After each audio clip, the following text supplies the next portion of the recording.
श्री शिवाय नमस्तुभ्यम। दोस्तों, आप सभी लोग जानते हैं कि आज पंडित जी की 5वें दिन की आशुतोष शिव महापुराण कथा जो कि बलौदा छत्तीसगढ़ में चल रही थी, जिस कथा में पंडित जी ने कई सारी विशेष बातें और कई सारे विशेष उपाय बताए हैं। तो आज की इस वीडियो में हम आपको आज की कथा की पूरी जानकारी देने वाले हैं। साथ ही में दोस्तों 2023 साल का पहला शनिवार आने वाला है, तो इस दिन किया जाने वाला एक बहुत ही विशेष उपाय है जो कि हम आपको इसी वीडियो में बताने वाले हैं। साथ ही में दोस्तों 10 जनवरी 2023 एक ऐसा दिन जो कि मंगलवार का दिन है, जिस दिन पड़ रही है संकट चौथ, और मंगलवार का भी ये दिन है जिसे हम तिलकूट चौथ के नाम से भी जानते हैं। तो इस दिन किया जाने वाला एक बहुत ही बड़ा और विशेष उपाय, जिस उपाय को करने से आपके घर के सारे दुख और संकट दूर हो जाएंगे। तो दोस्तों इस वीडियो को पूरा जरूर देखिएगा, क्योंकि इस वीडियो में आपको बहुत सारी जानकारियां देखने को मिलने वाली हैं। तो सबसे पहले हम लोग बात कर लेते हैं आज की कथा के बारे में कि पंडित जी ने अपनी आज की कथा में कौन कौन सी विशेष बातें और कौन कौन से विशेष उपाय बताए हैं।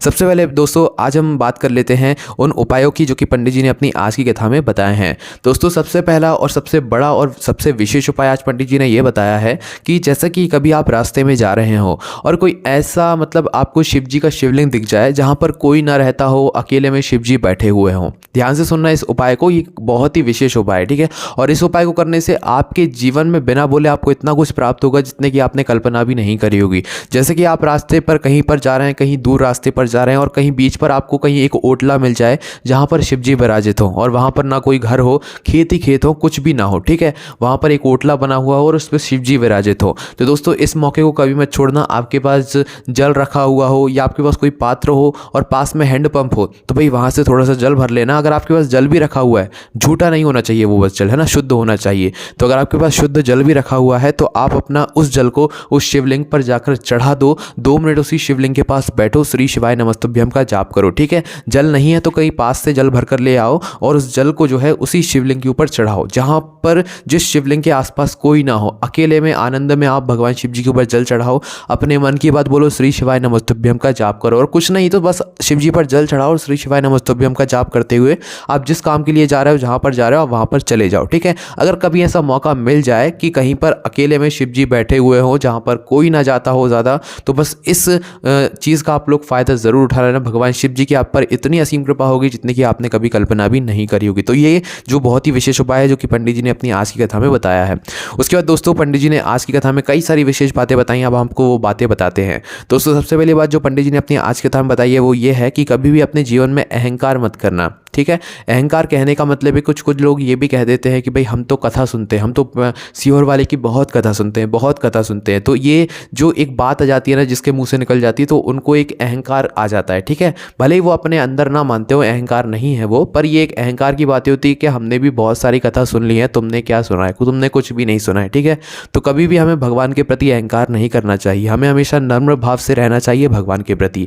और दोस्तों हमें हमेशा दूसरों का भलाई के लिए सोचना चाहिए, ठीक है। पंडित जी ने आज एक छोटा सा प्रसंग भी सुनाया था जिसके लिए, तो पंडित जी ने उस प्रसंग में ये बताया था कि आपको हमेशा दूसरों के बारे में सोचना चाहिए, क्योंकि अगर आप लोग दूसरों के बारे में सोचोगे तो भगवान शिव आपके बारे में सोचेंगे। अगर आप खुद के बारे में ही सोचते रहोगे तो आप उतना ही कर पाओगे जितना कि आप अपने लिए सोच रहे हो। पर अगर आप लोग दूसरों का सोचोगे ना तो भगवान शिव आपके लिए इतना कुछ सोचेंगे जितने की आपने कल्पना ही नहीं की होती, क्योंकि भोले बाबा जब देते हैं तो इतना देते हैं कि जितनी हम कल्पना नहीं करते उससे कई गुना ज़्यादा दे देते हैं।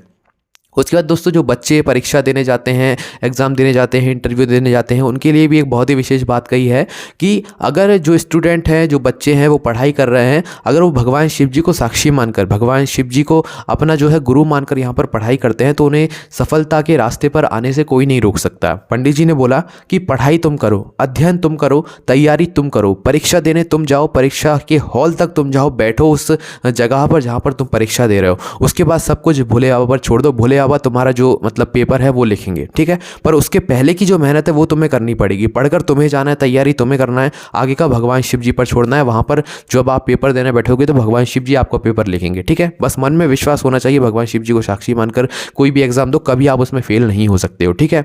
उसके बाद दोस्तों पंडित जी ने जो अगली बात बताई है वो ये बताई है कि भगवान शिव जी ने आपके पेट की जवाबदारी ली है, ठीक है। इस बात को ध्यान से सुनना कि भगवान जी ने, जो भगवान शिव जी हैं, उन्होंने सभी लोगों के पेट पेट की जिम्मेदारी ली है कि भाई वो सभी लोगों का, इस धरती पर जो भी व्यक्ति रह रहा है उसके पेट की जिम्मेदारी भगवान शिव जी ने लेकर रखी है कि कभी किसी को जो है रात को भूखा नहीं सोने देंगे। और कोई सोता भी नहीं, क्योंकि भगवान शिव जी सबको देखते हैं, क्योंकि भगवान शिव जी के हम सभी लोग बच्चे हैं, तो भाई वो हमें कभी भूखा सोने ही नहीं देते हैं। तो भगवान शिव जी सभी लोगों के पेट की जिम्मेदारी लेकर रखते हैं, पर पेट की जिम्मेदारी हम पर ही छोड़ते हैं कि तुम अपना अध्ययन करो, तुम अपनी मेहनत करो, और अपनी मेहनत से तुम जितना धन अर्जित करते हो, जितना पुण्य करते हो, वो तुम्हारे ऊपर है। ठीक है, तो पेट की जिम्मेदारी तुम्हारे ऊपर है और पेट की जिम्मेदारी भगवान शिव जी के ऊपर है। इस बात का हमेशा ध्यान रखना कि आपको जो है अपने ऊपर आप जो काम कर रहे हैं, ठीक है, उसको आपको जो है कभी किसी को बताना नहीं है, ऐसे अपने ऊपर कभी घमंड नहीं करना है। ठीक है, तो अपनी पेटी को जो है, पेटी कहने का मतलब है कि आप अपने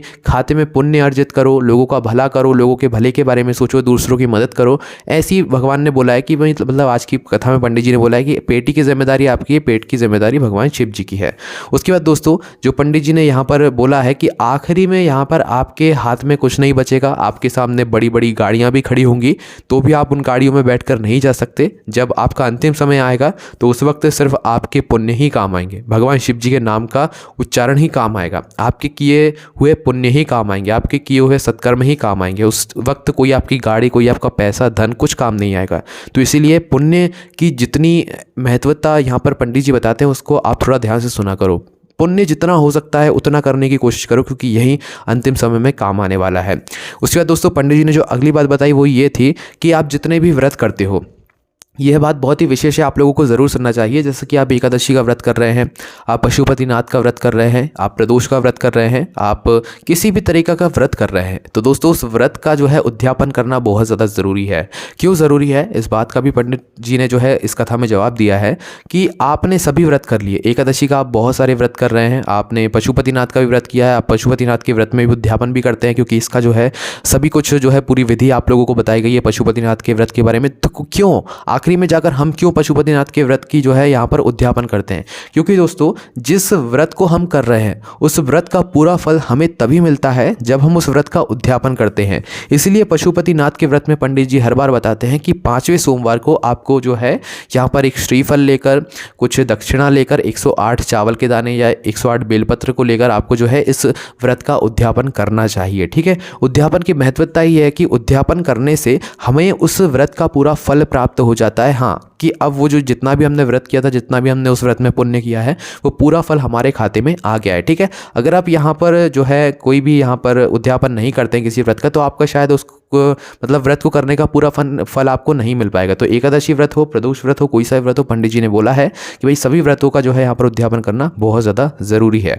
उसके बाद दोस्तों पशुपतिनाथ व्रत में जो आप अंतिम दिन मतलब 5वें सोमवार को जो आप 108 सामग्रियाँ चढ़ाते हैं, पंडित जी ने बोला है कि आप उस सामग्री को एक एक करके चढ़ाएं उद्यापन के समय। जो श्रीफल 108 सामग्री और कुछ दान दक्षिणा 11 रुपये, ठीक है, तो वो 108 जो चावल के दाने या बेलपत्री लेकर जाते हैं उन्हें एक एक करके चढ़ाइए। इसका आपको बहुत ही विशेष फल मिलेगा। ठीक है, एक एक करके कैसे चढ़ाओगे कि एक एक चावल का दाना लेकर गए हो तो भाई श्री शिवाय नमस्तुभ्यम, श्री शिवाय नमस्तुभ्यम, एक एक चावल का दाना चढ़ाओ, श्री शिवाय नमस्तुभ्यम बोलते जाओ। ठीक है, इस तरीके से आपको जो है वह दाना चढ़ाना है, इससे आपको बहुत ही विशेष फल देखने को मिलेगा। उसके बाद दोस्तों पंडित जी ने अपनी आज की कथा में टोना टोटका और पंडित जी के उपायों के बीच में अंतर बताया है। दोस्तों कई सारे लोग कहते हैं कि शिवर वाले के टोटके, शिवर वाले का टोना टोटका ऐसा, तो भाई शिव जी के कभी टोने टोटके नहीं होते हैं। ठीक है, शिव महापुराण कथा में कभी टोने टोटके नहीं लिखाए गए हैं। यहाँ पर जो पंडित जी बताते हैं वो उपाय बताते हैं। उपाय और टोने टोटके में बहुत ज़्यादा फर्क होता है।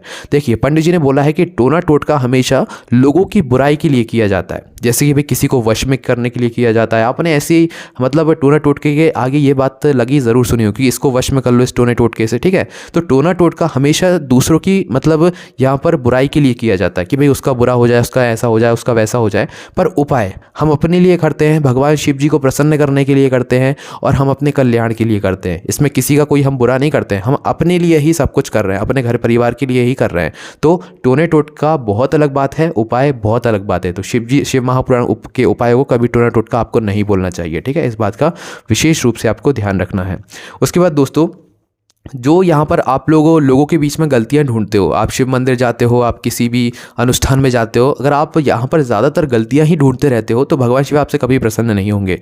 तो अगर आपके अंदर ये एक मतलब कुछ खूमी है, गलती है कि भाई आप हमेशा लोगों की गलतियाँ ही छांटते रहते हो, तो आप शायद अपने जीवन में भी कभी सफल नहीं हो पाओगे। तो आपको दूसरों की गलतियों को छांटने से पहले अपने अंदर झांक कर देखना है, क्या आप सही हैं, क्या आप वो गलतियाँ तो नहीं कर रहे हैं जिसके लिए आप दूसरों पर दोष दे रहे हैं। तो इसलिए हमेशा दूसरों की गलती ना निकाल कर उन्हीं गलतियों को अपने अंदर देखो झांक कर कि भाई कहीं वही गलतियां आप तो नहीं कर रहे हो। इस बात का आपको विशेष रूप से ध्यान देना है।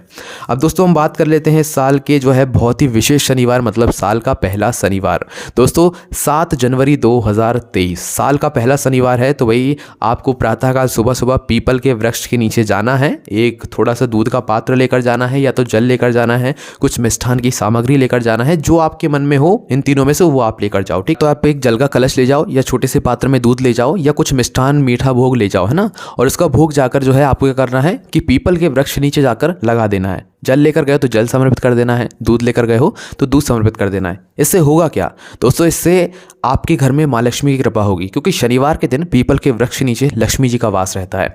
और दोस्तों अगर आप ये ना भी कर पाए किसी कारणवश, तो शाम के समय बस एक घी का दीपक जरूर लगाकर आना पीपल के वृक्ष के नीचे। ठीक है, अब आप पूछोगे गोल बातिका कि लंबी बातिका।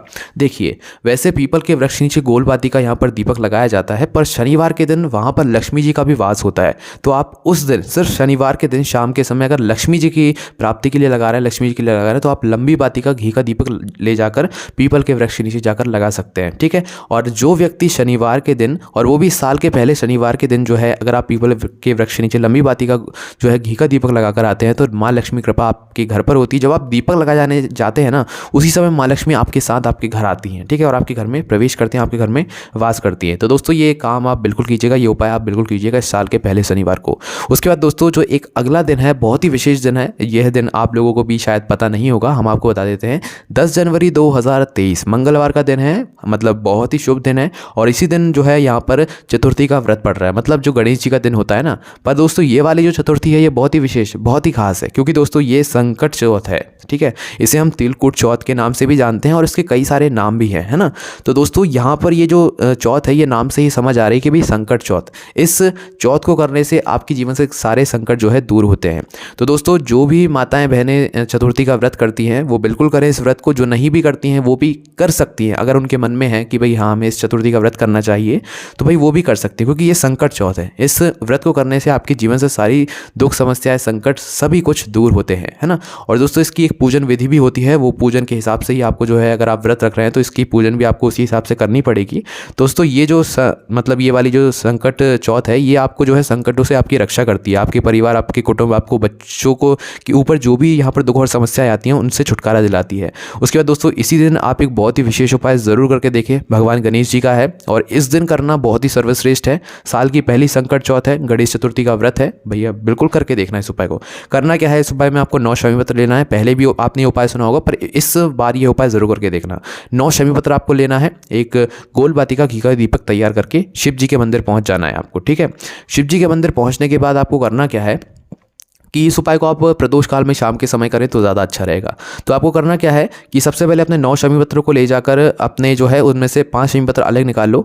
5 शमी पत्रों को आपको जो है शिव जी की शिवलिंग के ऊपर, जो गणेश जी का स्थान होता है जलाधारी के राइट भाग में, गणेश जी के स्थान पर 5 शमी पत्र समर्पित कर देना है। ठीक है, उसके बाद अपने 4 शमी पत्र में से 3 शमी पत्र और निकाल लो, जो कि आपको शिव जी की शिवलिंग के ऊपर समर्पित कर देना है। ठीक है, अब आपके पास 1 शमी पत्र और 1 घी का दीपक बचा हुआ होगा, जिसे लेकर आ जाओ आप लोग शिव जी के मंदिर की चौखट के पास। अब शिव जी के मंदिर से जब आप लोग बाहर जा रहे होगे, तो शिव जी के मंदिर से अंदर से ही खड़े होकर कि आपका उल्टा हाथ कौन सा है। उस उल्टे हाथ की चौखट पर बैठ जाओ। बैठने के बाद वहां पर एक शमी पत्र समर्पित करो, जो घी का दीपक तैयार कर लेकर आए हो उस घी के दीपक को वहां पर जो है प्रज्वलित कर दो, गणेश जी का मोर ध्वज मयूर ध्वज गणेश जी का नाम लेकर, और वहीं पर अपनी मनोकामना भगवान शिव जी से बोल दो, या कोई दुख समस्या संकट हो आपके ऊपर, वो भगवान शिव जी से बोल दो, गणेश जी से बोल दो, प्रार्थना करके आपकी वो दुख संकट दुख समस्या बहुत ही जल्द दूर हो जाएगी। तो दोस्तों ये सभी वो जानकारी थी, जी सभी वो बातें थी, उपाय थी, जो कि पंडित जी ने अपनी आज की कथा में बताया। आपको कोई भी समस्या आती है उपाय करने में, कमेंट करके पूछ सकते हैं। उसके बाद दोस्तों यही सारी जानकारी आप लोगों को हमारी वेबसाइट पर भी मिल जाएगी, भोलेनाथभक्ति.com पर भी। वहां पर जाकर भी आप इस सभी जानकारी को जो है लिखित रूप में पढ़ सकते हैं आराम से बैठकर। तो आप वेबसाइट पर जाकर भी जो है ये जानकारी पढ़ सकते हैं। आपको कोई भी समस्या आती है तो कमेंट करके पूछ सकते हैं। और आपने आज की कथा से क्या सीखा, क्या जाना,